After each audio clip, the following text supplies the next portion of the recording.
Hey folks, Layman Pascal here on the Integral Stages Love the System interview series, where we're exploring social, technological, political, algorithmic, and economic systems, or what our community inanely but usefully refers to as the lower right quadrant. Today I'm talking with Brian Robertson, who incidentally has the same name my father had when I was a boy. He's an author, businessman, spokesperson, and founder of Holacracy, and I'm hoping he'll help me think through some general principles of collective intelligence. Hi, Brian. Hey, great to be here. You ever watch the show Dr. House? Yeah, I loved it. What struck me about that show is it's a group that gets results, but they have a very unpleasant time. And that's kind of the opposite of what a lot of experimental collectives do, which is they generate a mutuality that can even feel like they're part of an immersive higher intelligence, but they don't necessarily translate that into protocols that get anything done. Yep. So, that's for sure. What's your take? Do you think groups that do share a vibe, a sense of almost transcendental patriotic relationship to each other and their team, are they more likely to be effective, or is there very little correlation there?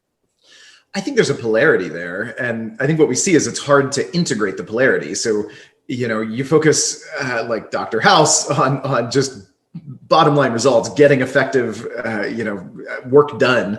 It's so easy to do that if what you're willing to do is sacrifice the sense of collective, of team, of the individuals there feeling fulfilled and meaningful and higher purpose and all that. But on the other hand, it's easy to get that. It's easy to have a hippie commune if you don't have to get anything done, right? If there's not shit to do, it's easy to feel great about each other, right? Like I have all sorts of social events and we don't have to get anything done. So we get deep connection. It's easy. But I do think that if you can integrate that polarity, you can actually have more of both. Right? There is more intimacy, more depth of connection available in the kind of structure where you are getting shit done together. That builds something that's just not possible. It builds a depth of intimacy and connection that I have yet to figure out how to get without adding that element. And vice versa, right? You can get more done, way more done, if you have a team that's almost of one mind. Right? Like, I mean, one mind with many voices. But it's a polarity for sure. When in your life did you start to see that polarity, or maybe the dynamic gap between those two different sides of collective functioning? So my background is in software, tech background. I started that very, very young as a child. And when I first entered the working world as a software architect and engineer, it didn't take me long at all to realize the things that were getting in the way of the technical challenges I was trying to solve were not technical at all. They were the human challenges, the human system. It was almost like the organization was built to resist change. So I kind of out of necessity at first realized, well, damn, like I want to build really amazing, incredible software with a group. And to do that, I've got to focus on the human dynamics. I've got to focus on the human system because that's what's limiting the technical now. And that awareness kind of grew. I was 18 at the time in this job, and over the next several years, I started moving into management positions and really trying to figure out the architecture of the human system stuff. And, that's been an ongoing deepening journey for me in the 20 some years since, just really, really getting the interconnection between the two, right? They're so related. And I know you started the framing by talking about lower right, and that's how people often view holacracy naturally as a structure for the lower right, but it requires as much lower left work to install this operating system, this framework, if you will. So when I do work with a company, it's not lower right work, right? It's actually all quadrant work. It's you're going to challenge people's meaning making frames. You're going to challenge their behaviors, and you're going to challenge the culture, right? In addition to challenging or changing the structures. So they're so intertwined, and the more I've done this work, the more I see them as things that you can look at from different perspectives, but you can't really disentangle them. And trying to is self-limiting. They're so interwoven. What's the biggest challenge in terms of building up the sense of shared meaning and trust necessary for starting to implement these systems? Well, that's exactly the thing. It's not that you do that before starting to implement these systems, right? That again is looking at it almost like they're separate things, and you need a ground of culture before you can change the structure. And And in reality, what we do is dive into all at once, right? Like you're going to need to change both. And the way to do that is by changing both simultaneously hand in hand. And in any given week or month, even, you might focus more on one or the other, but you're being mindful of all of those quadrants, and you're looking for where are the constraints and what needs the most focus. But it's a dance. You're dancing between them. You're moving in all of those, and you're helping transform in all of those all the time. So, people ask all the time, how do you get ready for something like Holacracy? And my answer is by doing Holacracy, right? How do you get ready for martial arts or music or any practice? Holacracy is a practice. It's not a mental model. It's not a theory. It's a practice. How do you get ready for a practice? By doing it, right? You don't become World Cup athletes in soccer by practicing outside of playing soccer until you're finally World Cup ready to go. No, you start as 6-year-olds on a soccer field, kicking a ball around, looking like a mess, and you learn by doing. And I think that's true of any kind of deep organizational transformation whenever you're bringing a new practice in, but especially one that's changing the paradigm and the entire meaning-making frame. Seems like there's a couple of different approaches to learning by doing, right? There's the old-fashioned throw you in the water and you learn to swim. And then I took my friend's young daughter to her swimming lesson, and they determined she was too young for a swimming lesson. And what they taught her were the component sub-skills, how to turn her head, how to move her hands. So when she came back next year, she would have those all ready to go. So what are the primitive underlying skills that people could practice that would put them in a position to be better able to start the practice of holacracy? For me, that's less about skills and more about growth. The correlation I do see, whoever's bringing holacracy in, that person, well, one, just positionally, they have to have the power to change the way that part of the company actually operates at a deep level. So it's really hard to bring this in if you're just a frontline person who has no authority to change the way a team operates. Now, if you're a manager, that you may or may not have that authority. If you've got a lot of political capital, and here's where results come in, you are known for generating good results, then you probably have the ability to say to the broader company, I'm running my team my way, and we will get the results, but don't micromanage us, leave me some free reign. And so the person needs that positional power. Yeah. And then internally, that person bringing it in, often it's a CEO, for a whole company, although it could be a department head or a team lead or whatever. But that CEO or whoever needs a certain amount of openness, self-awareness. So these aren't skills per se on a horizontal frame. They are a vertical component, and it's not needed by everyone at all. Right. There's not a vertical requirement here across the board. It's of the person who is bringing this in and changing the way they use power from an old way to a new framework. That person has a certain developmental prerequisite, right? And it's as much about healthy growth as about any specific stage of growth, although later stages do help to some extent if it's healthy. But I want to see that person with just a willingness to question the way they think, the way they lead, right? There's a healthy internal curiosity there. And then there's a capacity to see systems and work with systems in some way often, or they're going to miss what this is really all about and doing. So for me, then, to answer your question, prerequisite, at least for that leader bringing this in, it's just keep growing, man. Keep doing your own self-work, whatever that means to you. And especially shadow integration work, show up as the healthiest version of yourself and then the highest capacity version. And for everyone else in the company, there's much less prerequisites. It's more just about, it helps to have some openness, sure, of course. And beyond that, show up and learn by doing. You were in the position of being the authority moving into a different kind of organizational structure. So what was going on in your life that put you in a position where you had enough healthy growth to be ready to try that? Yeah, right. I also learned and grew largely by doing. Holacracy shaped me as much as I shaped Holacracy. That's for sure. Yeah. It's interesting. I almost see two broad poles or categories here. Some people grow through like traumatic upbringing, right? Like they have just, and that doesn't always lead to growth, but post-traumatic growth is definitely a thing. Sure. And I had the opposite. I just had an incredibly I wouldn't say non-traumatic. It wasn't trauma in a big sense, right? It was really healthy and supportive, but still really challenging. I dropped out of every school I was in. I was an entrepreneur starting very young. My first business was about 13. Started coding when I was 6. I learned to read on software development manuals, challenged every authority structure I was in. That was for me, my preparation for this. And I had a very supportive mother who raised me and like really encouraged, realized that was the right path for me. So I got a lot of practice at the young, immature version of challenging authority structures, very young, and really seeing how they worked. And I think that did produce a lot of growth along with the support. And by the time I entered the working world, I was just ready. I was ready to kind of, I don't know, work at that more system level.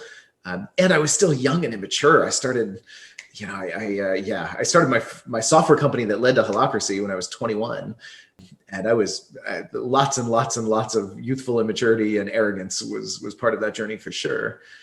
And then to some extent, reality just kicks the shit out of you sometimes, right? Like I had bills to pay and customers to satisfy, and they were vocal and loud when we didn't do a good job. And I had some co-founders who really challenged me. And I think, surrounding myself with those kind of people and communities sure helped a lot. And that's still to this day what I try to do in life. I have an amazing community around me that both supports and holds and challenges when I need it. Were there examples of other attempts to do organizational shifts that impressed you, that you were sort of surveying at that time and evaluating? Yeah, so when I started my software company, I intentionally made it a laboratory, right? I wanted to find a better way. What was driving me was like this quest, this question. There's got to be a better way to organize. What is it? And I had no idea. So we just went and experimented. And I read every business book at the time I could find. I tried every new process or technique or theory. That's when I got into integral theory. It was 20 years ago almost. And through that, I mean, there were so many, and they were often practical. I often found early on that like the internal self-development techniques and practices I loved and were great, but the bigger block to being in the kind of system I wanted to be in was often a mistaken goal in personal development communities to focus entirely on the personal development and miss these other aspects. And I realized that pretty early and started focusing on what business processes can we change and how. So I started experimenting with decision-making methodologies and governance methodologies and even just personal organization. Like early on, getting things done, David Allen's work. He would go on to become one of our early adopters of Holacracy and a board member of my company. But his work, if anyone doesn't know it, forget about my work. Go read David's book, Getting Things Done. It changed me. To this day, people ask me, what my spiritual practices are or whatever. And my first answer is getting things done, or GTD as it's called, because it is a mindfulness practice. It's about how you focus your attention and organize. On the surface, it's about organizing your actions and projects. It's a personal productivity system, right? But it's not. It's an attention management system. It's about how I relate to my own attention. It's a meditative process. And that was powerful to realize those two went together, right? I could have a tangible practice that I could roll out across my whole business around how we get work done together, how we organize our projects, our actions, our everything going on. And it was a spiritual practice, a meditation practice at the same time. And so that was big. I experimented with other things, sociocracy for a while, realized that really wasn't what I was looking for. It was more consensus based and had that ethic kind of built in ways that I found very limiting. But at the same time, it was a step on the journey and it taught me a lot. And there are still aspects of it that I was able to kind of integrate into my thing. So there was that. There was a lot of Peter Senge's work and learning organizations. It's just lots and lots. I have a whole history on the website, holacracy.org. If your listeners are curious, they can read more about the different methods, but so many. What do we need to take forward from the consensus model, and what are its limitations? Yeah, well, I mean, I think the wisdom in that is that there are different perspectives, and there's often some wisdom in different perspectives, right? I love Ken Wilber's quote, nobody is smart enough to be 100% wrong, right? It's a beautiful quote. So there's a wisdom there. The trap, what I call the tyranny of consensus, is where everyone has a voice because we want to integrate all these beautiful different perspectives, but nothing can get done because we all have to agree, which actually leaves an ego trap. It leaves room for blurring the boundary between, are we serving a purpose or are we serving our own individual egos here? And there's nothing wrong. I'm a big fan of serving our own individual egos, just not when we've set up a group thing where we're here explicitly to set those aside for a higher purpose to some degree, not to every degree, right? The egos are still wonderful tools. I want to use my ego, but I want it in service of a higher purpose when I show up in a company.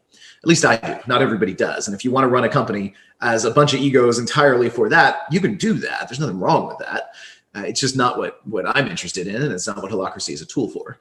Holacracy is a tool if you want the company to be purpose-driven, and that to me is the kind of next step beyond these consensus-based models, is to say, how do we put some sense of a higher purpose, higher calling first by choice, sign up to serve it in ways that honor our own boundaries. It's not about giving up ourselves to the higher purpose. That's also something that, if anything, is a mistake I see sometimes in the consensus communities. They're so into explicitly what sounds like a higher purpose that they give themselves up to it.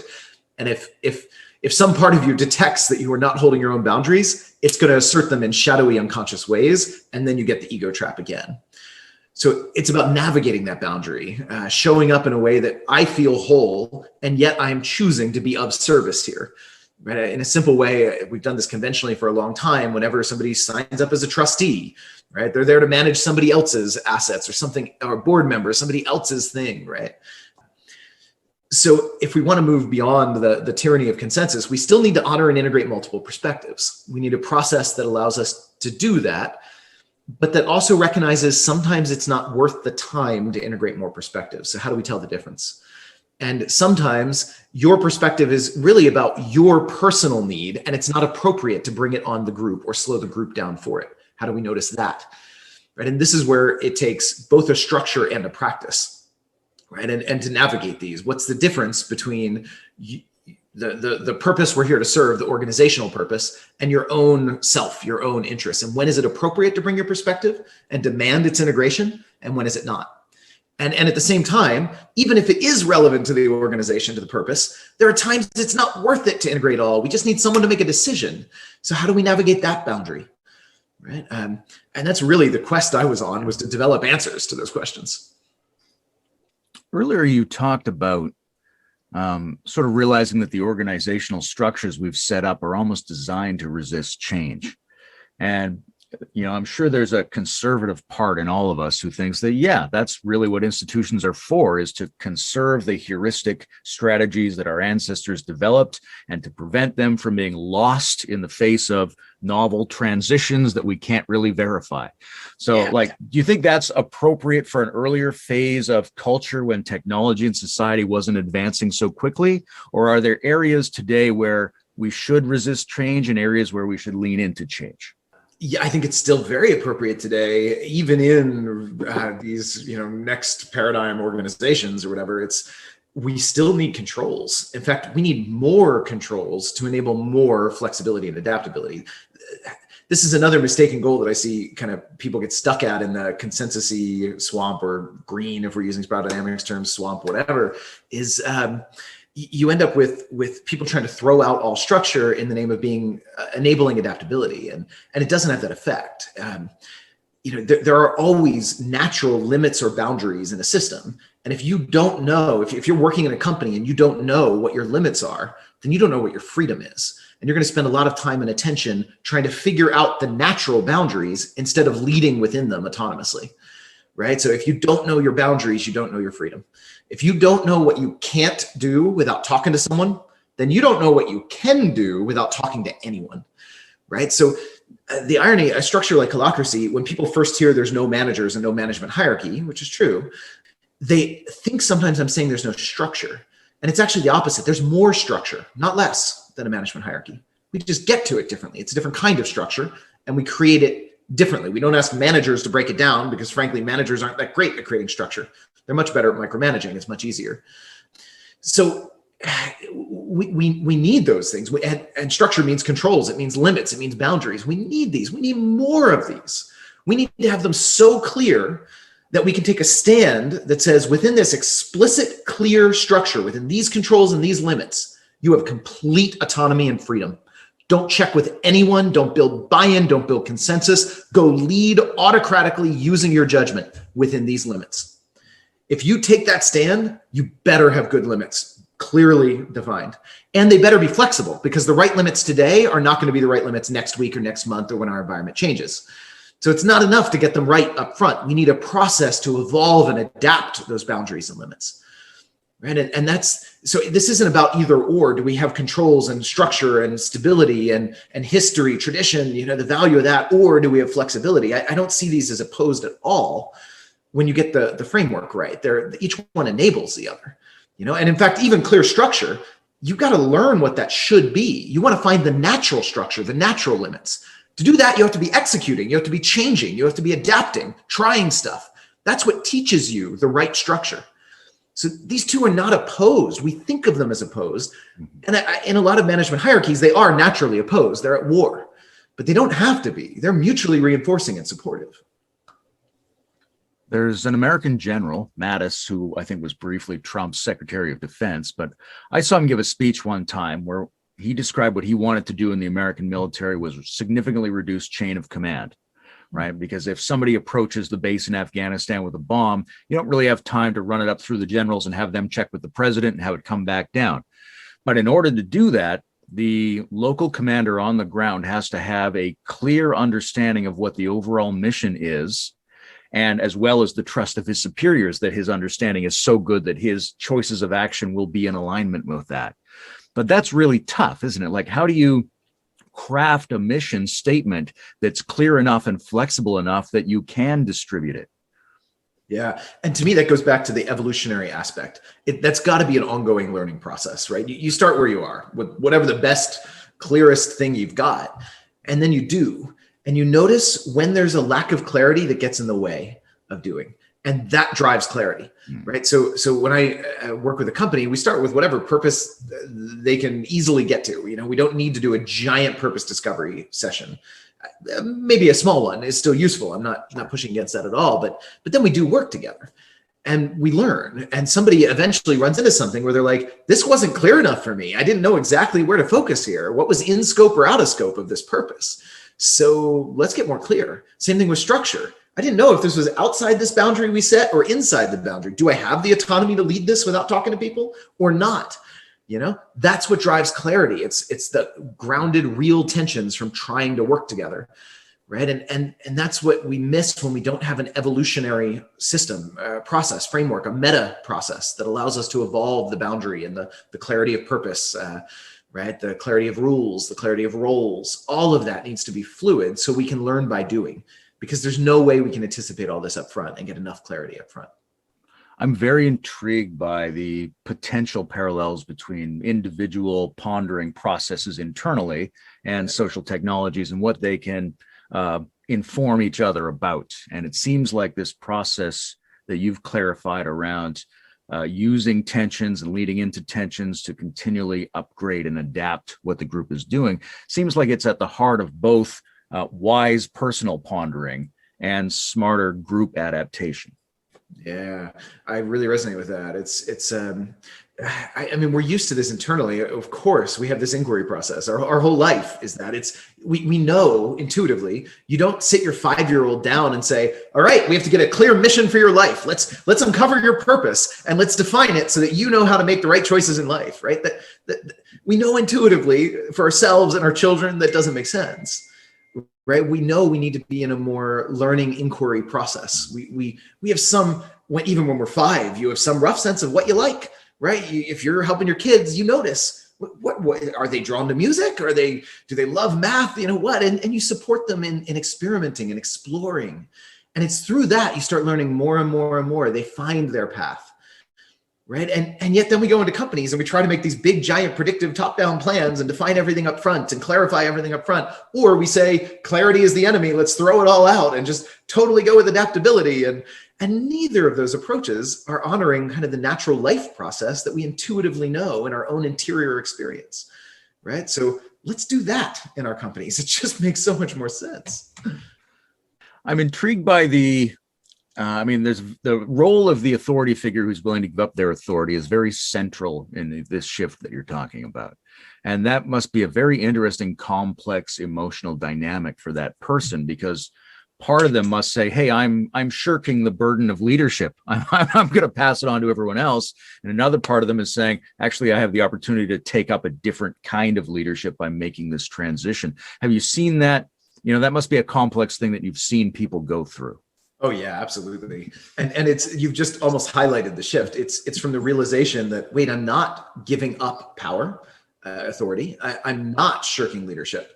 And this is the reframe and the realization and the learning curve, the skill building is how to lead differently, how to use power differently, and in a way that makes room for more people to use power and lead as well. So this is not about the person at the top giving up power. It's about raising power of everyone else in the system, right? It's not about that person getting out from behind the wheel. It's about adding a wheel in every other seat in the vehicle, right? Like, if that makes sense. It's not about that person stopping leading. It's about allowing more space for everyone else to lead too. So, and that's what I love about this. As a former CEO in a management hierarchy, I would often feel like I was in this horrible choice where either I would fully bring and use my wisdom, my skill, my experience, right? I would lead, I would show up big. But when I was big as a CEO, others got smaller, right?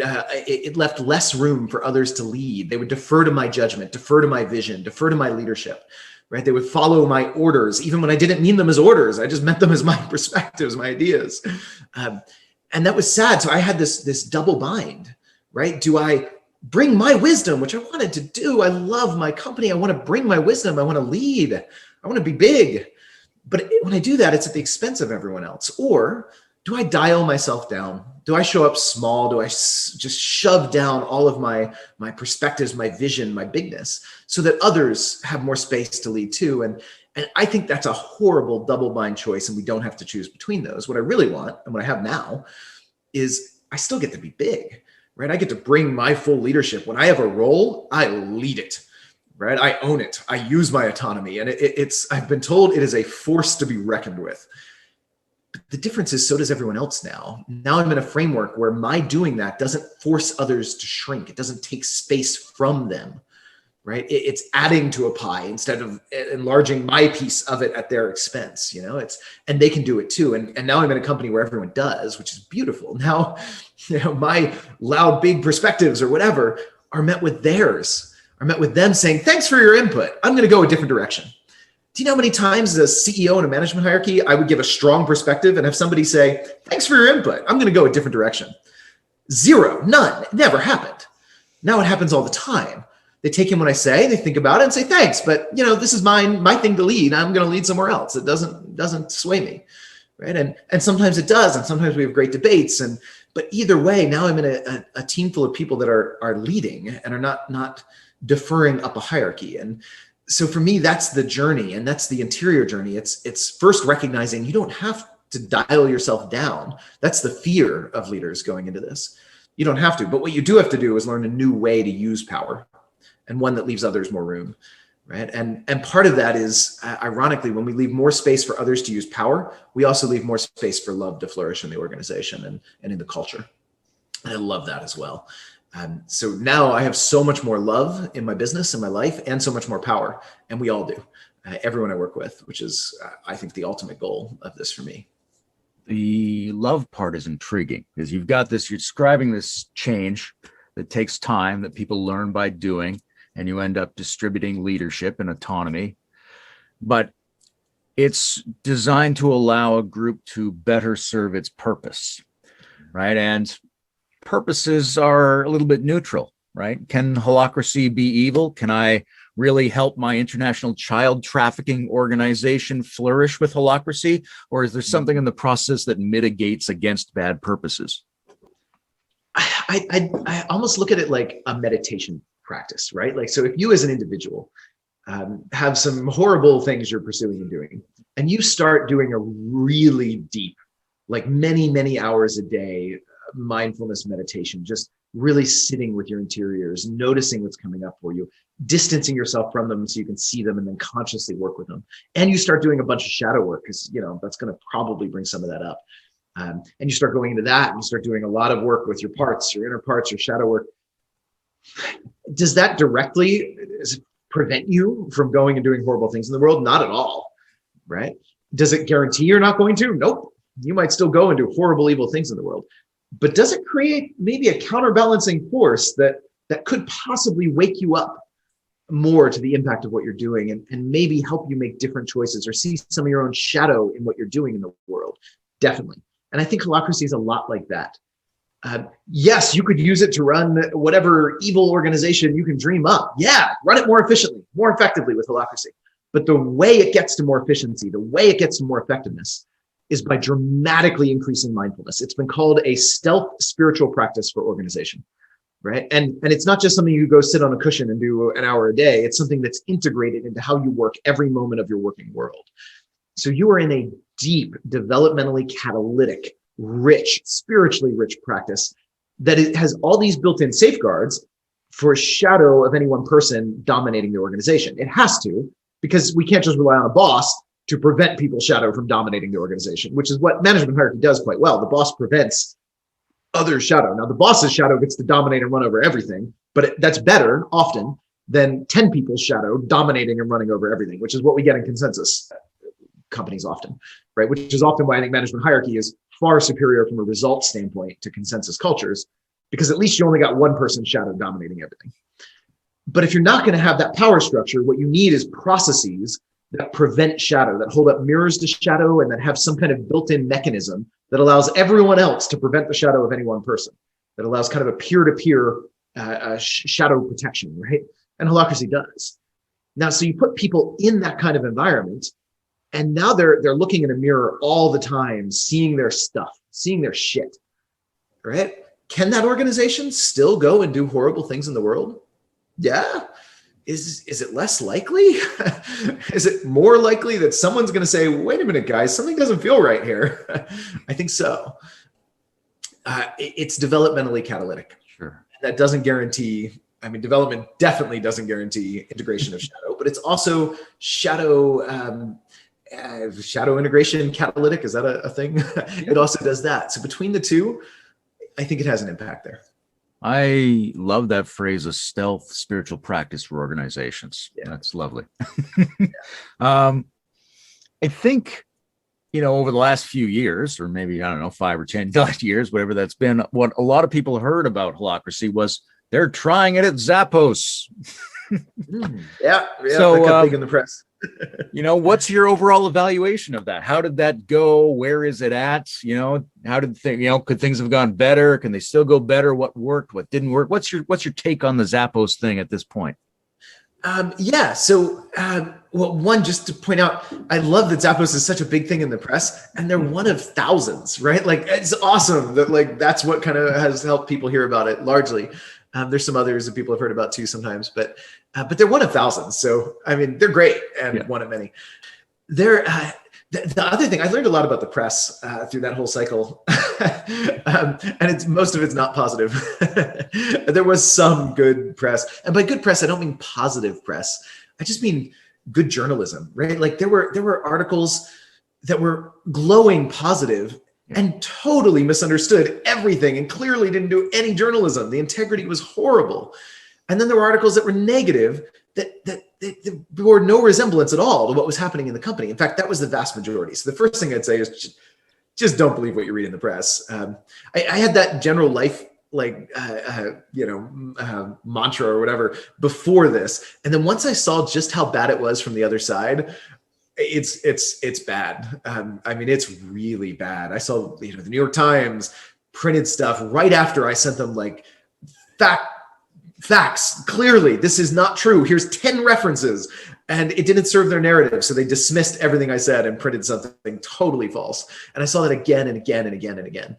So just don't believe what you read in the press. In reality, Zappos has its amazing things going crazy well with holacracy, and its struggles and challenges, as I'd expect for any massive change. This is a 10-year journey. This is not something you adopt in a quarter, right? And then it's different in different parts of Zappos, as you'd expect. So I look at some teams in Zappos, when I looked at them, they were doing great, beautiful integration. Still challenges, but beautiful. And other teams, it was the most train wreck of a holacracy practice I've ever seen, and everything in between. And that's what I'd expect 2 or 3 years in, which is the time frame I'm talking about now when I was involved more in looking at this. Sure. And that's normal. You don't radically change the way people relate to power, especially their own power first, right? You don't do that in a year. You do that over 10, and you do that over massive long-term cultural and structural change. And they were on that journey. I don't know where they are now. I suspect they're going to run into challenges with Tony, who was the champion of all this, Tony leaving as CEO and getting replaced by Amazon with a bunch of Amazon execs, and then Tony passing away. Unfortunately, I have no idea what's going to happen to their holacracy practice. I'm hopeful they'll continue it, but doubtful at the same time. With a brand new executive team, at the top coming in, they could very easily slide back to, what those executives know, management hierarchy. That'd be very easy to do and probably will happen. But I don't know, maybe not. I hope not. But at the time, before all that, they were doing great and terrible and everything in between. And that itself at a meta level, I think is great. They were in the challenge, they were integrating it, and they were building on top of holacracy, which was ideal. Holacracy is a foundation. They were building really cool new things on top to get more entrepreneurial, business units that so many cool stories. Each team was like its own little business and had so much freedom and flexibility to adapt new products and services internally and externally, and so many good stories of what they were doing. So overall, I look at Zappos as a success case for holacracy with the challenges because of how they were navigating them. You had, like all of us, an initial suspicion about the credibility of the media. And now that you've seen it from the other side, you have even more. Obviously, we live in a pretty degenerate information ecosystem. Where do you go for news? How do you get information? What's your filter and your choosing approach? I really don't. I just find it mostly irrelevant. Or if I do get a news source, it's something really direct, specific, and relevant to my world. Like I do a lot of cryptocurrency and decentralized technology. Imagine that investment and work. So I'll have news sources that are very specific to that. But even then, I'm taking them only as pointers to what to dig into, and not for the story itself. And mostly in the broader world news, I ignore news. And I find that serves me really well. I don't follow news feeds. I have people I hear things from, of course, but I'm skeptical where their sources are. More for me, it's direct. I have a great network of people that are directly involved in all sorts of initiatives in the world. Those are the people I want to hear from, the ones on the ground working towards something in a system. Those people reporting their experience, right? That is something I trust much more than a journalist. So if it's a career journalist, I'm going to give it almost zero regard. And I feel sad saying that. There are good journalists out there. There really are. They're just such a rare breed, and they're in systems that make it really hard to do good journalism, even when they want to. And I've seen that again and again. So I tend to go for frontline direct experience reports over any kind of media journalism at this point. You've been in a kind of a privileged position to observe the internal and external behavior of a lot of social organizations and to compare different styles. And I'm curious what you think about the larger social context in which those businesses and organizations operate. Do you think we as a society incentivize businesses appropriately, right? Or do we lean too heavily into shareholder value and get sociopathic corporations no matter what is going on in that corporation? What's your sense of the legal and regulatory framework in which businesses exist today? And, how would you skew that for the betterment of the species? I think it's incredibly damaging. The broader framework we're in is not all that healthy.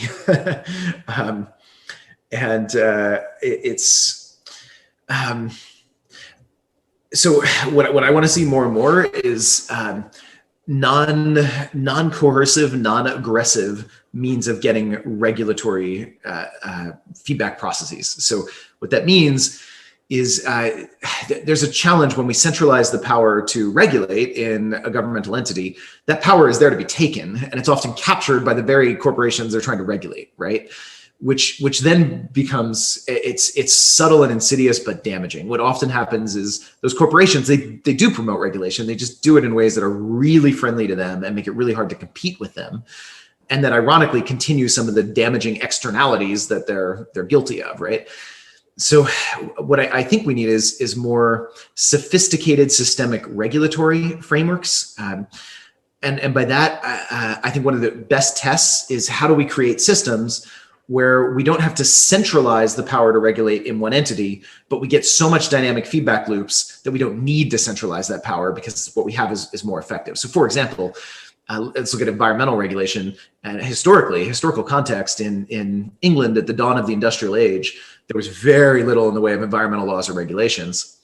And factories started polluting, early factories. And then the farmers who were impacted by the pollution downstream in rivers or air quality, whatever, there's lots of different things, they sued them and they won. And that created such a massive economic disincentive that the factories actually couldn't pollute. Right? A lot of our environmental pollution of the day was solved until the factories, which had a lot more means, got together and started, donating to the right legislators, lobbying the right legislators, and then they got environmental regulation passed and laws passed that said, okay, well, this amount of pollution is actually okay, and they were within that amount of pollution, so now the farmers couldn't sue. And they lost that disincentive of the economic penalty, right? So what happened here was statutory law took over common law. Common law is the law the courts create. It's an evolutionary legal framework. Case at a time, as we evolve hearing the specifics of a situation, courts evolve a body of law. It's still the majority of our laws in most Western societies are common law. They're not statutory laws created by legislations.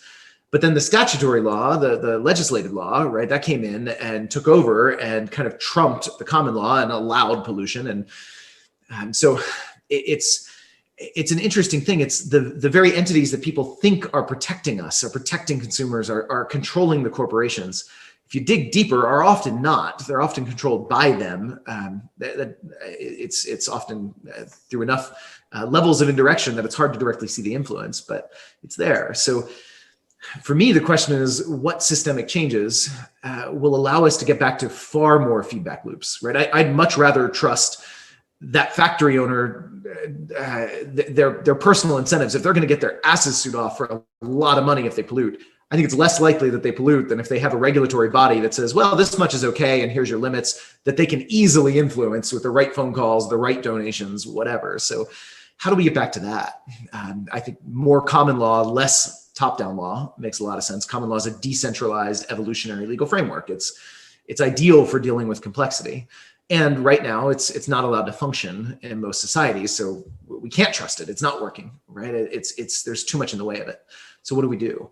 And I have some thoughts, but I don't have time to go into in-depth answers there. But suffice it to say, for me, I do think our broader systems are broken, but it's not about more regulation. That's not what we need. What we need is different regulatory feedback loops, frameworks, processes, and ones that rely less on centralized monopoly control. I want entrepreneurs who are purpose-driven and conscious to be able to create better regulatory systems, right? And we see that, like even just review systems on eBay, right, or whatever. I often trust buying something from a vendor with lots of positive reviews better than I do walking into a local brick and mortar store and buying something, right? Because there's a regulatory process there in the feedback system, right? That is a regulatory process. It's not a coercive one. It's not aggressive. It has no right to dominate, but it's working. It's useful. In a more tangible way, Underwriters Laboratory, similar, right? You can't get your product stocked in most stores today if you don't have a UL certification that it's not going to blow up and catch on fire. And that's not forced, but it's effectively forced. No one's going to sell your product without that in any kind of retail environment. So these are just some examples. How do we get more of that? Yeah, that reminds me of, the argument Nassim Taleb is always making about skin in the game. And how if people aren't affected by the consequences of their decisions through feedback loops, then even if they wanted to, they literally couldn't make smart decisions. Yep, absolutely. Yeah. And then there's so many cross incentives. The regulatory bodies have an incentive to look and be really conservative, even while they're actually serving often the interests that they've been captured by. So you get things like the amount of time it takes to get new drugs to market through the FDA, for example, when people are dying. And we saw this with COVID vaccines, actually. They dramatically slowed down a process. Now, that said, at the same time, drugs without the level of validation that goes through can be dangerous, right? And if somebody's dying in a few months, then, maybe dangerous isn't the top of their concern, or if they're just a risk taker and they know the risks. So I don't want to just have people, handing out drugs that have been untested. That's just as bad. But how do we get a system where there's so much more consciousness and awareness in that, and yet people can still access what they really want to access with a lot of mindfulness, so that we allow more experimentation to happen? Because there are some people that will choose voluntarily, fully informed, to take more risks than others, right? How do we make sure people are fully informed and can voluntarily choose the risks they take, so that society gets more feedback loops in it, right? And, for one, there's so many cross incentives on this. It's the thing we look to fix it is a top-down solution, the legislature, the regulatory bodies, that often make the problem worse. It's too complex to manage top-down, in the same way that most modern companies, I believe, are too complex to manage effectively top-down. We need more decentralized, adaptive, evolutionary forms of management at a societal level as well. The complexity we face is too great to expect top-down solutions and central planning to work. So then, to what degree could the holacracy approach to making constitutions for businesses scale to a nation state constitution? Do you think that would be a viable approach? For me, it's asking how we get better nation states. It's kind of like asking how we get better managers in a management hierarchy. There's answers to that. And it's almost like it's not the question that interests me. The question that interests me is, how do we change the entire paradigm and obsolete the need for top-down central planners while still getting a better regulatory framework? And that's the question I want for society. And I don't think the answer is just, have legislators doing a better process. I think the answer is, how do we distribute authority and control better? How do we decentralize better? So one way to do that is simply take all the functions that government's doing right now and spin them off into purpose-driven, legally holacracy-powered entities, which you can do. There's really cool ways to integrate these constitutions into a legally binding entity structure that is legally purpose-driven and has all the right feedback loops from all the stakeholders, right? Which I just love. There's some companies doing this now. So you can take the functions that we currently think of as governmental functions and put them in that kind of structure. And then one step further would be, how do we allow others to compete with them effectively? How do we allow entrepreneurs to actually come up with an alternative? So for example, our court system. There's no reason that needs to be mandated as the only court system.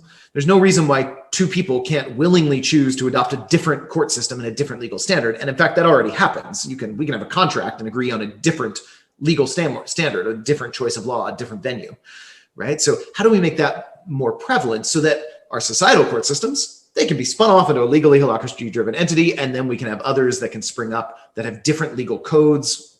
Maybe we experiment with restorative justice instead of punitive justice, or totally different legal standards of various sorts, whatever, processes, and allow that kind of entrepreneurial, purpose-driven competition, if you will, to create alternatives, to create better options, and to allow evolutionary selection to happen by keeping the ones that work, that people sign up for, or whatever. Right. So I think a lot of the governmental functions can be spun up into purpose-driven entities right now that leave more room for experimentation and competition. And in fact, we're already seeing government entities adopting holacracy now, which is really interesting. There's several agencies, several in Dubai actually now, that have adopted holacracy. There was one in the US that I'm aware of. There might have been others, several in Europe. So we're seeing this happen already, at least adopting holacracy for their internal operations. I think it's only one step further to then start looking at how do we create a broader frame around that organization that has multiple feedback loops in multiple stakeholders. And holacracy's process is really well set up to support that and support kind of a meshwork of connected, purpose-driven organizations to kind of supplant what we currently see as a centralized monopoly provider.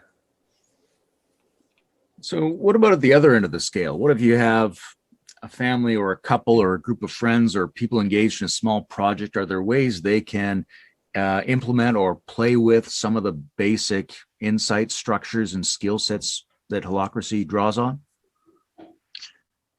Yeah, there are actually some households that have used holacracy to manage the household's work and affairs, right? Like there's roles to do: dishwasher, financial manager, cook, whatever. You literally could use holacracy, and some people have, to run your little family or household.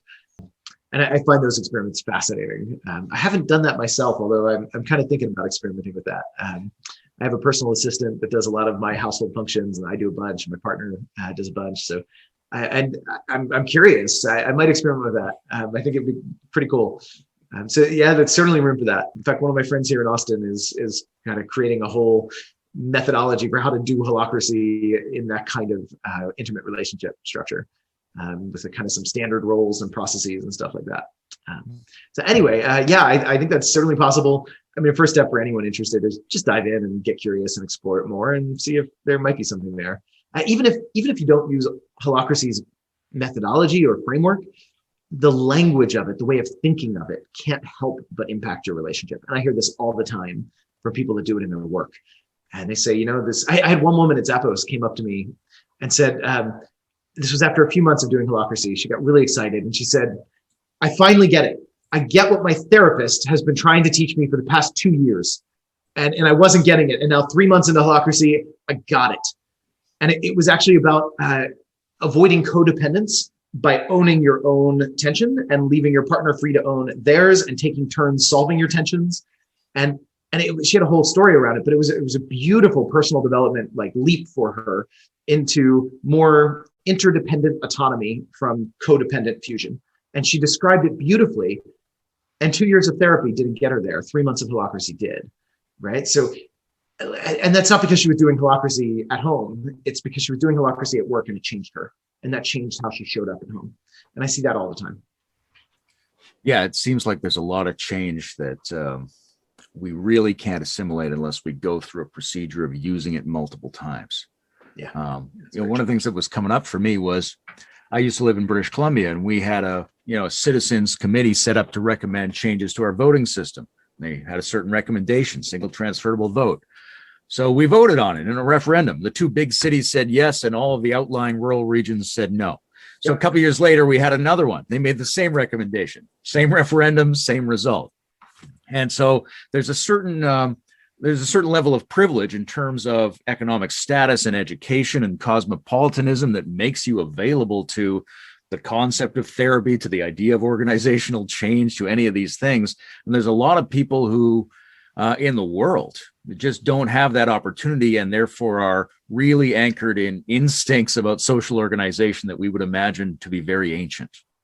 Yeah, it's true. And I think that really points to why we need more freedom for local experiments to happen, right? It's sad when we all have to agree or vote. Anytime we're voting on something, something's messed up in the system. Voting is a horrible way to make virtually all decisions, democratic vote. So instead, how do we shift to a framework that allows each of those different camps to experiment voluntarily without hurting each other with what they want to experiment with? And I'm not saying that's always easy to find out. Often what you want to experiment with is going to hurt someone else. So that's the system change aspect of this. How do we define a system that allows more decentralization? And actually, China is a great example of their meteoric rise, is because they did this well. They found a way to do these special economic zones where they experimented with radically different regulatory frameworks in different cities. And that's what, allowed things like Hong Kong to happen from nothing to where it is, one of the most successful city-states effectively ever. Or Shenzhen, more recently, like a generation ago, Shenzhen was a series of rice paddies and one of the poorest regions in China. And now it's a world superpower. It's got more expertise than anywhere else in the world in its domain around different aspects of electronics. And it's booming growth. And that's because they adopted a different legal regulatory framework. And China does this in many places. You don't hear about the ones that don't work. They just don't get copied. And the ones that do work get copied. So they've done a pretty good job. And again, it's within a regime that has its issues. I'm not in any way suggesting let's add the Great Firewall of China to the US. That's not what I'm saying. But this aspect of allowing more local experimentation is something that we can learn in the West from China for sure. Right? How do we do that?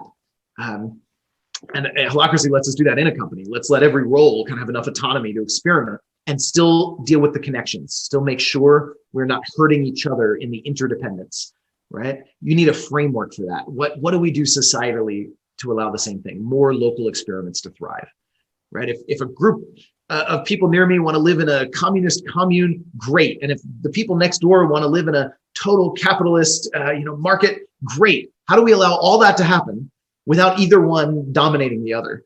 And then let's see what works and let's learn. The United States is sort of notoriously behind some of the rest of the civilized world in some basic social organization factors. And sometimes people point to the weird tension between federal and state authority in the United States. But that's potentially a situation in which a lot of regional experimentation could go on.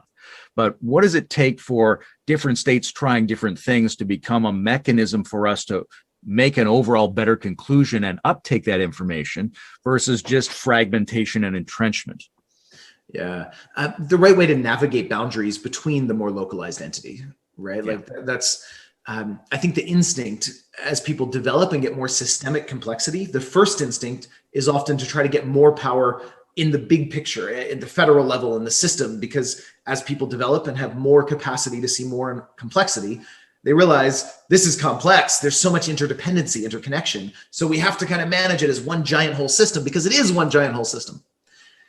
But then there's a point in development, I think, where people realize the fallacy in that, which is that it's too complex to manage that way, right? You need something radically different. And then there's the move back to decentralization with further awareness, further development, where people then realize, oh, this is one complex living system, one complex adaptive system. And that's why we don't want to just funnel everything to the top, right? What we really need is a distributed, decentralized power structure, but with the right way of getting interconnection and alignment, like the human body, right? Trillions of cells working together, but that's not because there's one CEO cell at the top. There's one federal government cell, right? Bossing the others around. And I mean, even in our mental models of the human, we used to think the brain did that, but now we're discovering, no, the human body is an incredibly decentralized system. It's not a central planner in the brain controlling everything at all, right? So I think the first thing to just be aware of for people is, where are you on that journey? If you're pushing towards, hey, we need more power up at the top because this is one complex system, beautiful. You're right about the one complex system, and we're not going to get there by having all the control there. We need to find even more sophisticated ways. And that doesn't mean just dissolving any coordinating structure. It means finding a better coordinating structure that allows more power at the local level. And I don't even mean state. I mean city, household, family, you, right? How do we get more power at each individual level, but at the same time, more interconnection, more alignment, more shared responsibility, right? More ability to drive change in the broader system, right? And again, my goal here is to surface the question more than provide an answer, but there are people doing a lot of really, really good thinking and thought work in this. I recommend, if anyone's curious to dive deeper, Max Border's books are really good. His first book is The Social Singularity, and his second book is called After Collapse, which is a beautifully optimistic look at first his take on why our society is pretty much headed for collapse and why that's a good thing and what can emerge and what we can learn on the other side. So it's a beautiful book, but it is looking at these themes of the breakdown of trying to control complex systems top down, and how do we get more decentralized control that's still integrated and aligned. So I hope I hope I'm teasing everyone appropriately to take some research and exploration. If we take this approach of maximally distributing authority downscale as much as possible, what's left over at the top scales? What can really only be handled at the national or the planetary scale? I think it's almost the wrong question. It's not that there's no answer to that. It's not that there is something that we have to leave at that level. What does it mean to make a decision at that level? Right. But it's also not that there's nothing. What I'd say is nothing is intentionally decided upon at that level. I don't know what that means. How does the planet make a decision? But there are things that have to go to that level of scale, but they need to be emergent, right? It needs to be the result of lots of micro processes everywhere, leading to an emergent result at the whole system, right? It's almost like asking, well, what decisions need to be made at the human whole body level? That doesn't make sense, right? If I want to go for a jog today, I do need my whole system to work together for that. I need my lungs to get more oxygen in, my heart to beat faster, my muscles to move. but I'm not making it's not like every cell comes together and votes to run, it's different. And maybe that's not the best analogy because there is a conscious decision to run, but let's look at something else. A viral invader, I have a fever, whatever, my whole system needs to work together to kick it out. I'm not making even a decision to do that, but there is an emergent result, right? My whole system works together to achieve something that no one entity decided to do, right? I think when we talk about what decisions need to be made at a national or global or whatever level, one, just recognize national is such an artificial paradigm. I think that whole thing needs to die. Forget about this artificial boundary of a nation state. What's next? Global is more useful to talk about. There's a natural boundary there, the planet. There are definitely things that need to be, quote, decisions at that level, but it's not a decision any more than my system fighting a virus by getting sick, right? It's a whole system emergent result of the right system organization and meta framework. So the question for me is, what's the meta framework and how do we get there? And again, if you're interested in that, I do have views on that. Max captures those better than I could anyway. Check out Max Border's books for that. You've referenced voting as a kind of intrinsically insufficient way for the right kinds of decisions to get made. So to me, there's two sides of that. One is, why do you see it that way? The other one is, given that we have a lot of systems that run on voting, what would be a better voting take? Like from your systemic view, should we be doing ranked choice? Should we be replacing majority with, averages of gradient assessments? Or, do you have a feeling about voting reform and also what's the real fundamental problem with the vote? So a couple of things. I do think there are ways to improve voting. Absolutely. Letting people delegate or give up their vote to someone else, I think would instantly create some really interesting, fascinating opportunities for society. So I think there are ways to do that. And that's not where my interest is. And that's not because I think it's useless or anything. It's just my own passion goes towards much deeper, more foundational systemic change. And how do we get that? And I don't think we're going to get there by improving voting. I think improving voting is improving something within the current frame. And there are lots of reasons to improve things within the current frame. People are suffering because of the current frame. And if we can make quick improvements and we can get them done, great. So I applaud anyone working within the system current frame to change it. And that's not where my energy goes.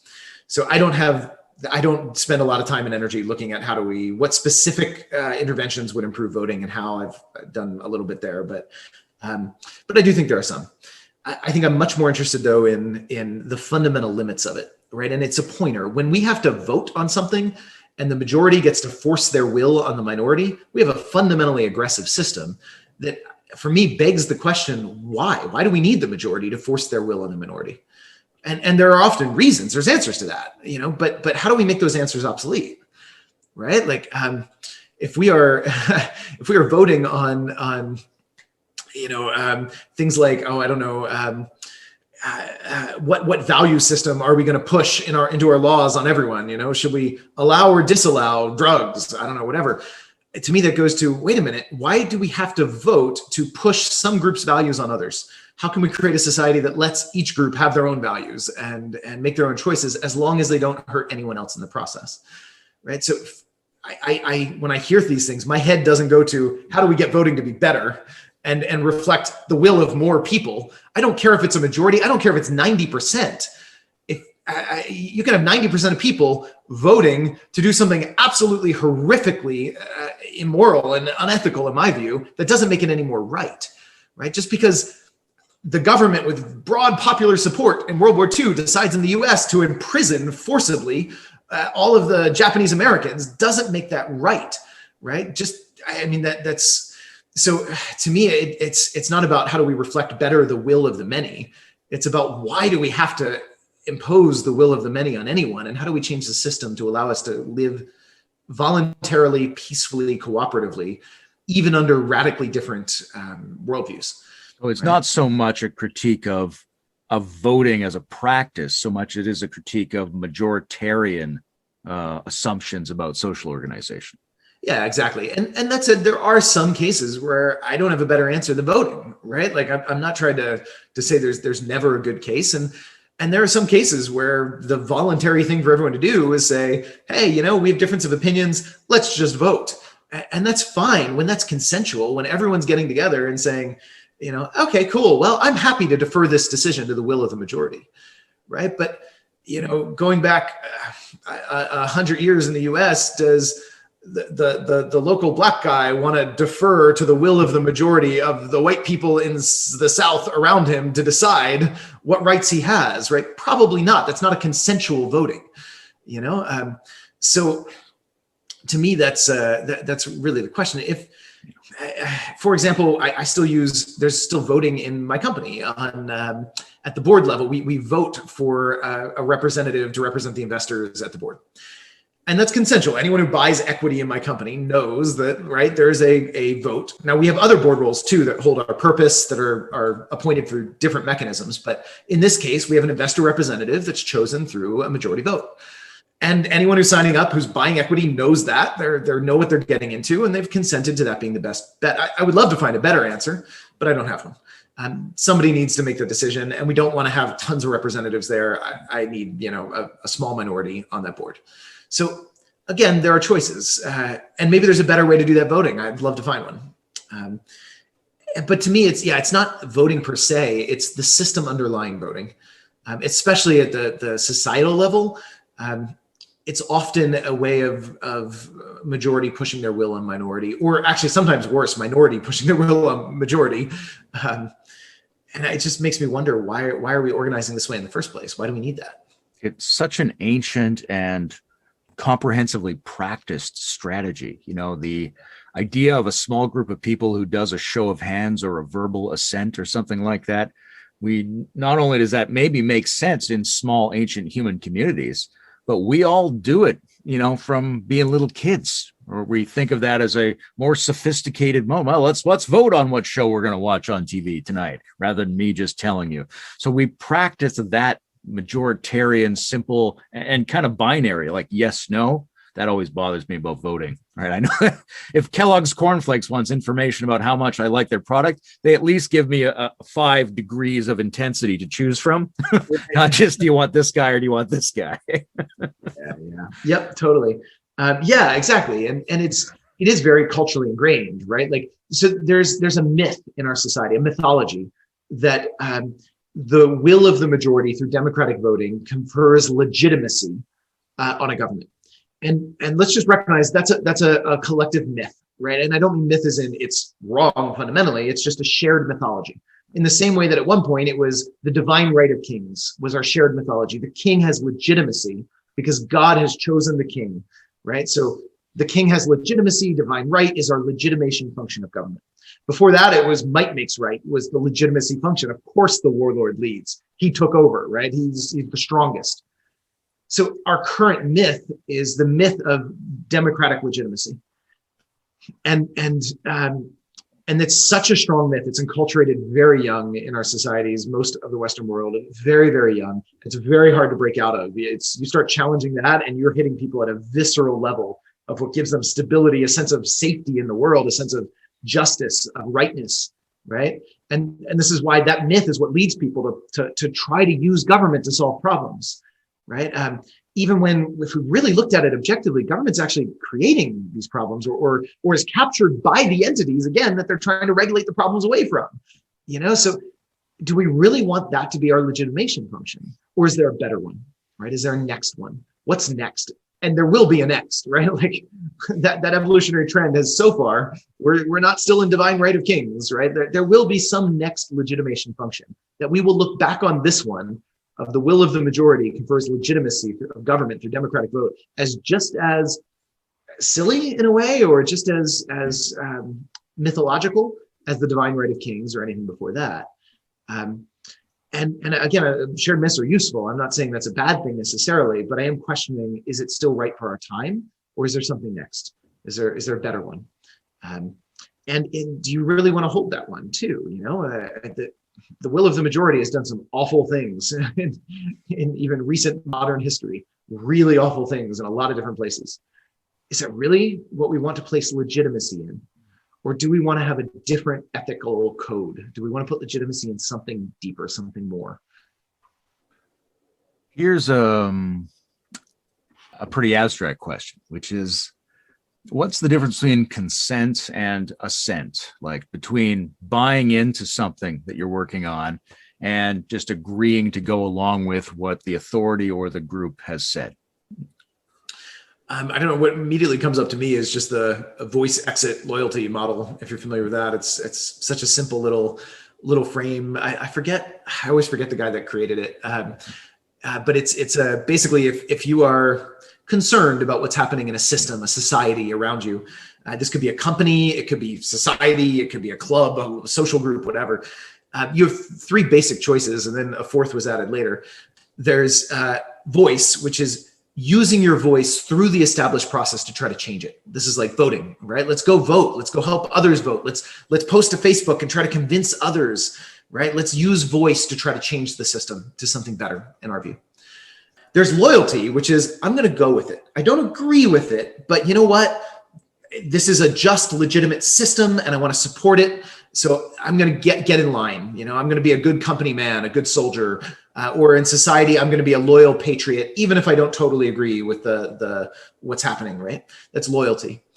And the third one is exit, which is I'm leaving this system. I'm not going to try to change it with voice. I'm not going to be loyal to it with some disagreement with loyalty. I'm going to leave it and choose a different system, a different society, a different company, or whatever.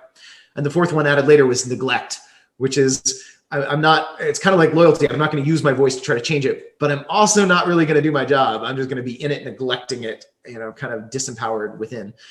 And then I think I love that model looking at society, right? Looking at societal changes. If we turn back the clock, right, there was this era a couple generations ago of loyalty where, this is World War II era.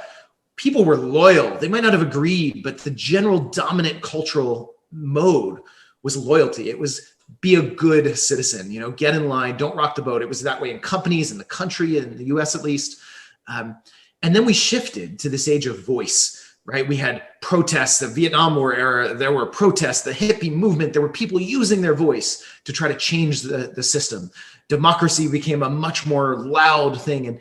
And I think we're in a sea change to a different era now, an era of exit, an era where people are saying, screw this system. I'm going to move to a different jurisdiction, or I'm going to try to create a different jurisdiction where I am. That's happening more and more. We're seeing seasteads showing up. Forget this. I'm going to go create my own government on the sea. Or we see more and more experimentations of radically different cultures and societies, even in bubbles within current ones, where people have exited the dominant one and are trying to build a new one, a startup society, something different. And I think more and more that's going to be possible without having to move. Right? More and more, there's an open source legal framework now, ULEX, where people can opt out of our broader legal societal framework voluntarily by agreeing in all their contracts with people to use ULEX, the open source legal code, as something very different, right? That's a way of, you're not moving, but you're opting out of the dominant societal court system and into one that I'm much more excited about. I would love any of my contracts to use ULEX over the broader legal codes of Texas, where I live. So I think we're in this mode where instead of trying to change it, more and more we're seeing people shift to exit. And I think that's an incredibly positive thing for society, because exiting giant monolithic systems is how we get new novel systems that can experiment and find better ways of whatever we're talking about. I'm kind of half trying to imagine what it would look like for the Catholic Church to adopt holacracy, because there are systems, and very often religious and spiritual systems, that seem very based on the idea that the hierarchy itself is somehow the functional thing, that if you don't have faith in the absolute perfection of the person at the top, or even in a sense of like an actual community where somebody has some special qualities that they want to transmit, that transmission is talked about in terms of surrender and submission and obedience. It's a very strange kind of take. And I wonder about, what's the difference between a savior and a coach when it comes to empowering people? Yeah. Well, okay, so I talk about this a lot in my work with Holacracy. The whole movement in companies today towards let's empower people has a big fundamental problem, which is if you need someone else to empower you, what does that say about you and the system you're in? It says you're fundamentally disempowered to begin with, and you're in a disempowering system. If you are needing to wait for someone else to empower you, you've lost the empowerment game already. Right? What we need, if we want more empowered workforces, more empowered companies, we don't need bosses who empower others. That's the mistaken goal. What we need is a system that leaves more space for everyone within to find and use their own power, right? We need an empowering system, an empowering framework. What the boss can do is not empower others. What the boss can do is take the power they have in a system that gets in the way of empowerment and seed that power into a fundamental systemic framework, right? Holacracy is one option, but a framework that allows people space to find and use their own real power. For me, there's a big shift there. So that's one thing I'd say about the whole empowerment thing. You don't empower people. You can't empower people. People empower themselves. The system around them can make it easier or harder for them to do that, right? It can, in fact, crush it violently in some systems, right? Or it can eject them if they try, or it can make it really easy. It can encourage them. Holacracy makes it really easy. It doesn't guarantee it. It can't. You cannot push people to be empowered. It's a fundamental oxymoron. But what you can do is make it really easy and hold up mirrors every time they're playing victim, right? You can't force them out of it, but you can hold up a mirror to it, help them see it, help everyone around them see it, and then make it really easy for them to find the levers they can grab and pull and use to exercise power, right? That's what Holacracy does. It doesn't force bosses to empower people. So there's that. And then you also added the element of, with the church, sometimes there is some leader, right? That's, and there's an interesting, there's a polarity here. On one hand, the leader, whether we're talking church or company or whatever, founder, they may have some really deep wisdom, right? So there's truth in that, potentially, especially when we talk about company founders, there's some truth in that, you know, that guy at the top of the traditional hierarchy has some real deep wisdom. If you're Apple, you don't want to write Steve Jobs out of power, right? They tried that. It didn't work well in their early days, right? But that doesn't mean you need to defer all of your power to them as the one true voice of everything. You know, maybe Steve shouldn't be choosing their accounting standards, right? For example, even if he should be designing their products autocratically. It's about getting that person the right roles and allowing everyone to find power in their roles, right? And when you have a founder-led organization, and that founder has deep domain expertise and wisdom or deep vision, they need power. You don't want to strip it away from them. But that doesn't mean they need blanket power to do anything and to boss everyone around, right? In my company, I'm the main guy that evolves the definition of holacracy, right? And that's appropriate on me. That is one of my main powers. But I don't have the power to decide what new markets we're going to open our trainings in. That's not my expertise. That's not my wisdom. I have ideas and thoughts on it, and I'm very vocal and loud with my ideas, and I certainly give my pitches to the people in charge of that, but I'm not in charge of that, and I shouldn't be, right? But damn, if you try to strip the power away from me to evolve holacracy itself, we're losing one of the organization's greatest assets. There's a reason I kind of channeled this thing, and there's a reason I have 20 years of history with this, right? And so I think when we talk about these kind of founder power holders, that's why we can't just talk about stripping their power away. That's a false goal. It's a dangerous goal. It's more about differentiating their power, unfusing them from everything in the organization and all power use, and getting clear, differentiating out, here's the power they need. Let's get them that role. And here's the power other people should have. Let's get the other people those roles. That's what holacracy does. I like that.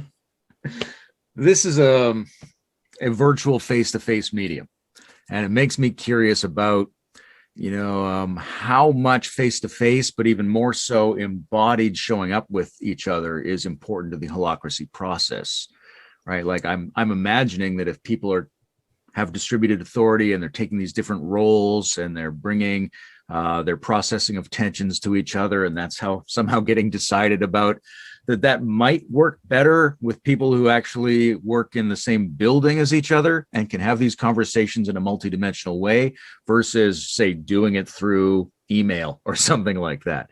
Is there how much does the dimension of interpersonal contact play into this? This is very apt for the world today, right? I think we have so many companies that have been used to being able to manage in whatever method by walking around and seeing each other and talking face to face. And they're now suddenly thrust into this world of virtual working and all that. My company's been virtual since the beginning. We've been 15 years now, you know, almost totally virtually. So for us, that wasn't really a change.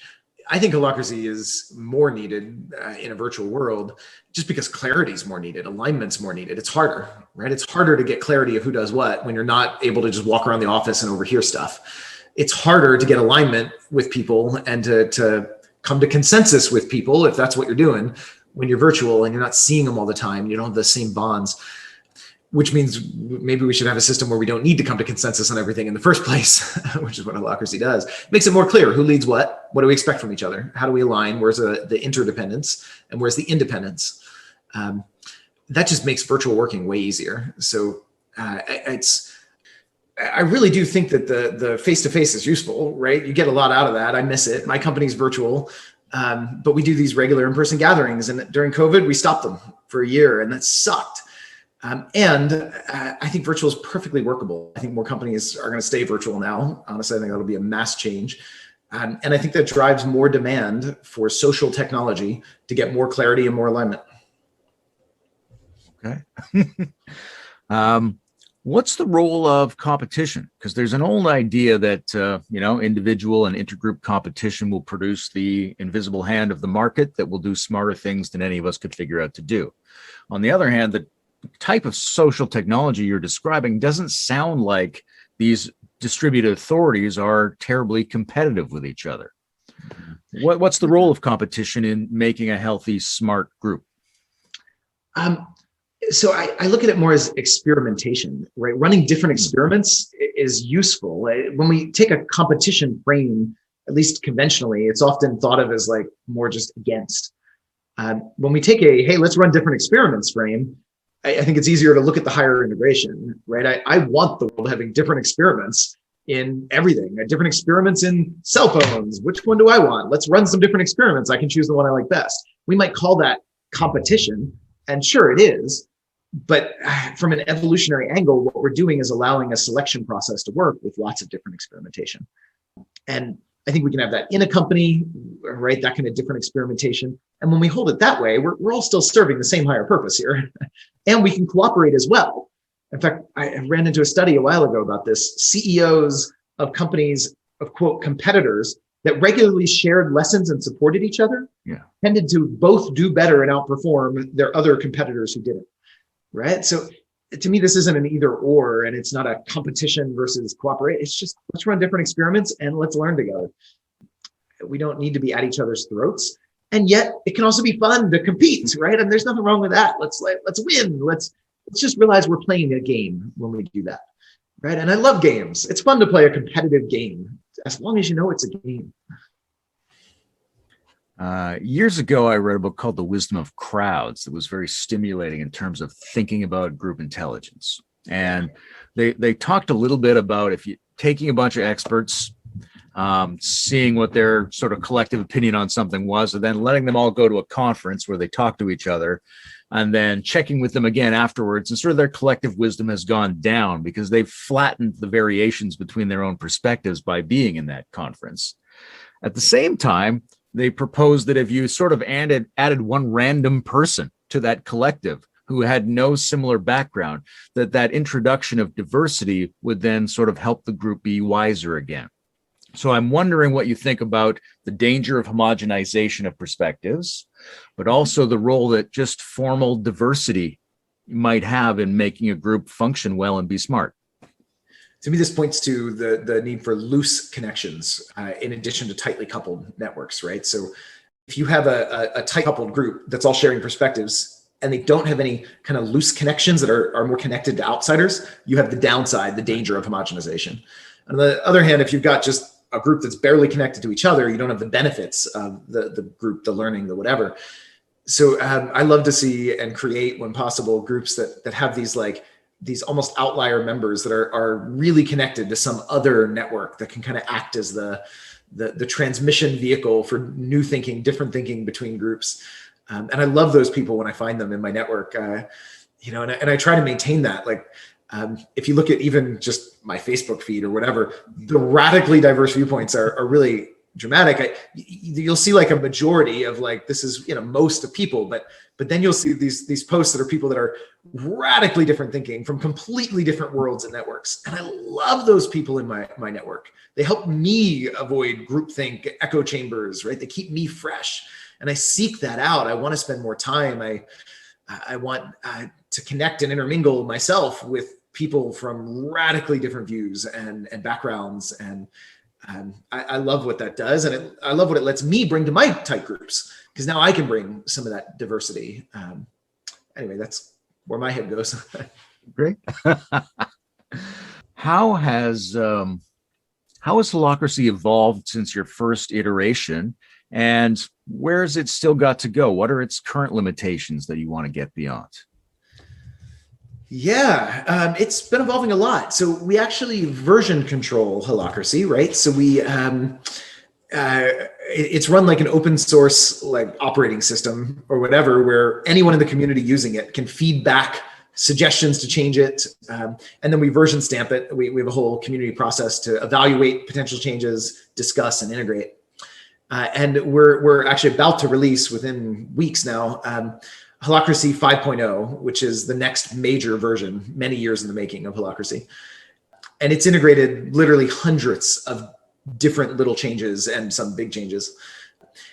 And it's one thing I love about it. I can't even tell you one thing. There's so many things. I can name one thing. We've made it way easier to adopt. Version 5.0, we've kind of broken it down so you don't have to adopt all of it all at once, which is a huge change. There's now a more modular approach where you can adopt kind of one chunk at a time. And that solves, I think, one of the biggest concerns and real obstacles people have had with the former version 4.1 of Holacracy, where it's almost impossible to do that. So it's all or nothing. So, for example, and there are many, many other changes in there. And that's one of the things I love. Holacracy brings evolution inside an organization and creates an evolutionary system.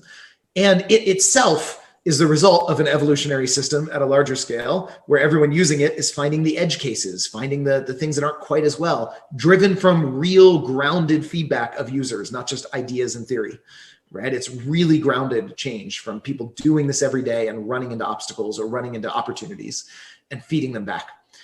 So as of the release of 5.0, our list of like what we've noticed and want to change is very, very small because we've just integrated it all. If you'd asked me a year ago, I had a list of 100 things, and I'm sure over the next few years, we'll have more things and we'll have version 5.1 or 6.0 or whatever's next coming out.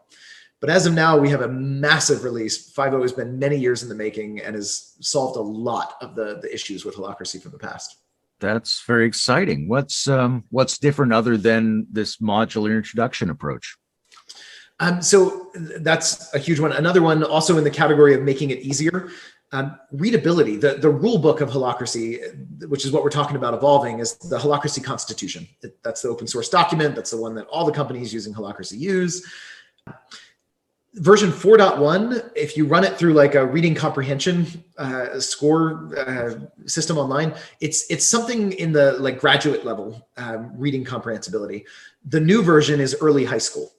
Right. So it's just so much easier to understand the rules now, so much easier to like just pick it up and kind of get a sense of it, which also means it's easier to translate, which is a big issue for us because it's used all over the world. So that's another one. It's just simpler. There's other ones. There's some aspects where we found there was just something that became disempowering or made it difficult to find and use power that we fixed. So little thing like in version 5, there's a new way for allocating resources, for spending money, budgets. In version 4.1, the default method was a little more like a management hierarchy. And in 5.0, there's a method that still allows controls and all that. That's still there. You're not going to have reckless spending, but it allows people to really use more judgment and find more power and take a stand in front of their colleagues and say, in my role, I intend to spend this much money of our collective budget, and then go do it within certain constraints, right? So it's just more little things like that. And there's, again, tons of those, which I love. It's just it's better. It's the result of years of evolution. Have there been experiments to gamify these processes, like a board game or a computer game or something that people could go through to get a taste of what it's like and, adapt themselves to the skill set?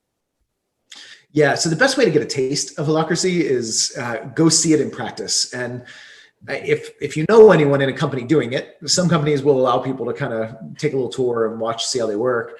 But for most people, the best bet's probably either go to a training or a workshop, and there's online ones that make that cheap and easy now. There's short workshops that just give you a little taste, And then we have a longer training if you want to really dive in and experience all the different methods and how it all works and hangs together.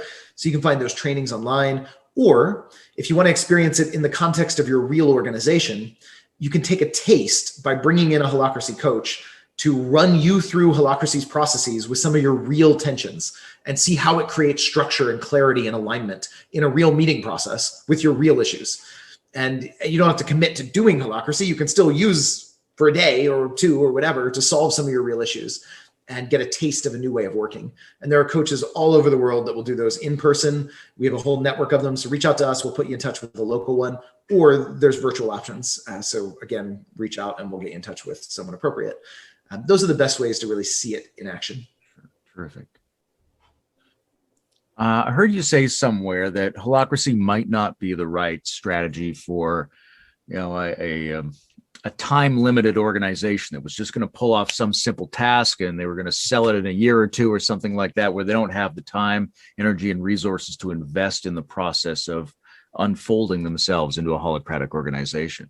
So then I'm also curious about what types of people might not be good for this. Like who have you seen typically not work well, exit from the process? It's hypothetically, it's potentially developmental and good for everyone, but there must be types of people or people with certain kinds of contexts for whom it just doesn't work, at least at the moment, and they have to get out of that context.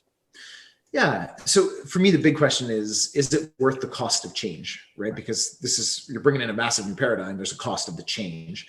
I do believe Holacracy can handle whatever you've got in your organization better on the other side of the change. In that it's just broader than management hierarchy. If you could even recreate management hierarchy perfectly within Holacracy, that's possible. It transcends and fully includes. If management hierarchy is the best way to run part of the business or one of the functions, you could totally do that. It just rarely is. So in that sense, Holacracy adapts better, but getting there doesn't mean that's always worth it, right?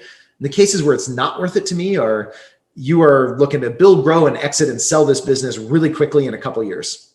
If that's your growth profile, maybe it's not worth slowing down, or it's not even slowing down. Holacracy can help you speed up, but it's still a distraction from just the rapid fire. Let's just use the conventional model that everyone's familiar with to build, grow, and sell and get out of it. So there's that. Holacracy is better for organizations and entrepreneurs taking a longer term time horizon and trying to set up their company to be a sustainable, long-term, successful entity well beyond the next year or two, right?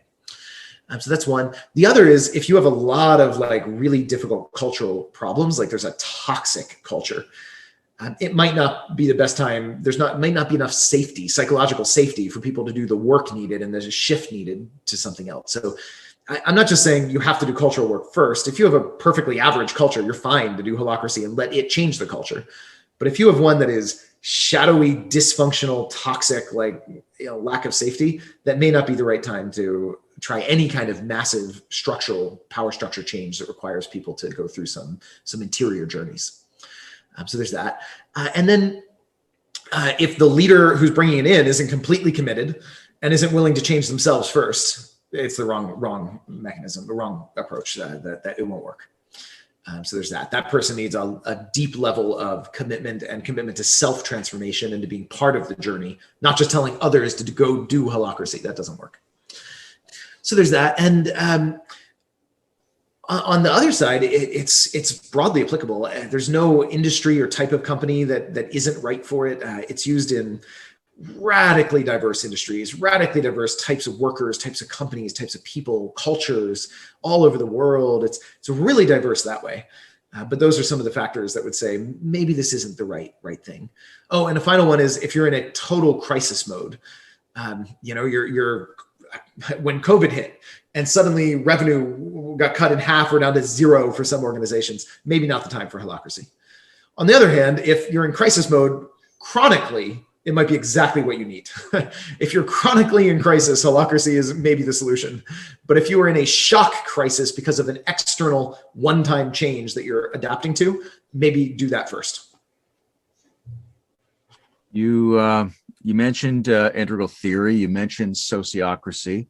I'm wondering what your other sources of inspiration have been. Yeah, I mentioned GTD, getting things done. That was a big one for me. Barry Oshry's work. He's an author that isn't all that well known, but he should be. His work's amazing. I recommend his books, Barry Oshry, Seeing Systems and Leading Systems. That was some of my early influence. I